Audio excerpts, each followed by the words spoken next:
Shane Garrick, a novelist and a newsman, correctly tells us why, if Israel only purchased about 10% of their land, how is it that today they have 80% of Palestine? Here's the answer. Because Arabs insisted on launching and losing wars of Israeli annihilation, each of which resulted in forfeiting their territory that would otherwise have been theirs to develop. Here's how it happened. The most comprehensive land record of the time, the Survey of Palestine, the link is in the description, showed that private Jewish and Arab landowners each held a small percentage of Palestine.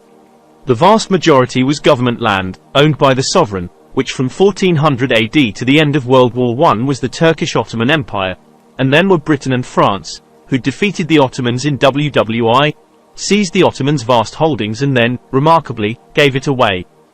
Until WWI, conquerors absorbed the losers' lands into their empires. But the new League of Nations sought a radical change, give conquered land back to its native populations to turn into self-governing sovereign states. France and Britain agreed, and with the League, formed the mandate system to empower those land transfers. Mandate directors got busy, and in just a few years handed all but one parcel to locals with little fuss.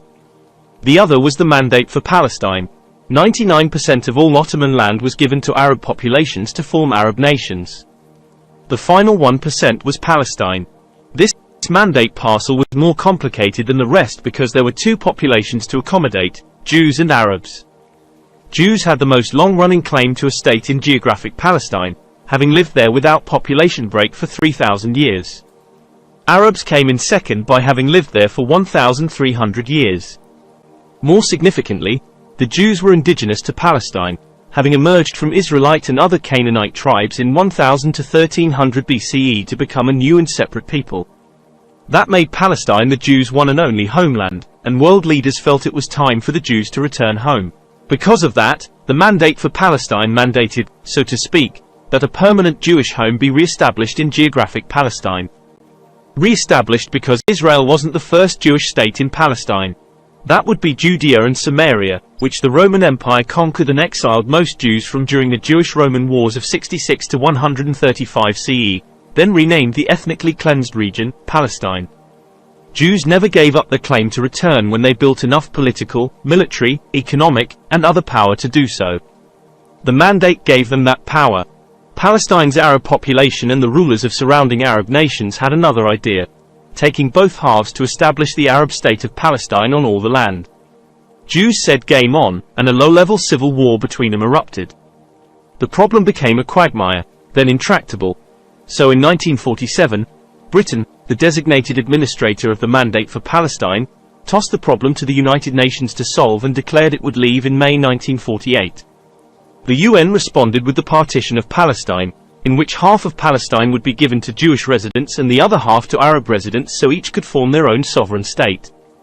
The UN's offer was, in my opinion, the best possible compromise. Jews got more acreage. 55% of Palestine versus 45% for Arabs, but more than half the Jewish state was the then uninhabitable Negev desert. Both sides got good property and bad, along with farmland, water, and access to the Mediterranean Sea. Mandate mapmakers took pains to assign as much privately owned land and major population areas as possible to the correct states. The UN then filled out the map with government land owned by no private parties, which, remember, was more than 80% of Palestine, and in November 1947, the UN made the formal proposal: two people, two states. Jews accepted their half and named it the State of Israel. Arabs rejected the entire concept, and when the Mandate officially dissolved in May 1948, Arab armies invaded the new Jewish state to take both halves. When the war ended, victorious Jews had captured some 80% of former Palestine, but Arabs held Jerusalem, Judea, and Samaria, i.e., the misnamed West Bank.